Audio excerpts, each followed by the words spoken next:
मालवणमध्ये मतदारांना पैसे वाटले जात असल्याची तक्रार आल्यानंतर शिंदे गटाचे नेते निलेश राणे यांनी थेट एका भाजप कार्यकर्त्याच्या घरावर धाड टाकत स्टिंग ऑपरेशन केलं।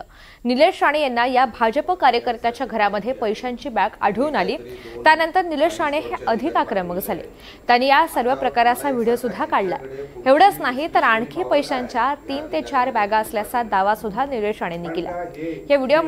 या व्हिडिओमुळे राज्यात खळबळ माजली।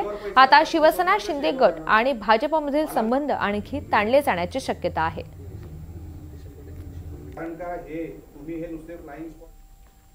मी अनेक दिवसांपासून म्हणतोय की सन्माननीय रवींद्र चव्हाण साहेब जेव्हा जेव्हा जिल्ह्यात येतात तेव्हा एक वेगळं वातावरण करून जातात।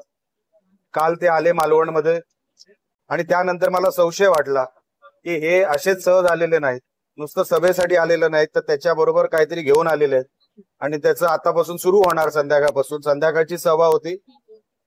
आपण अशा निवडणुका लढवणार आहोत का?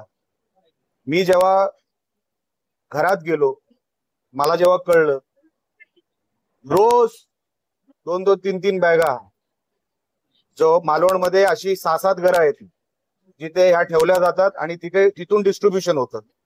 मग त्यांचे कार्यकर्ते तिथून येऊन घेऊन जातात।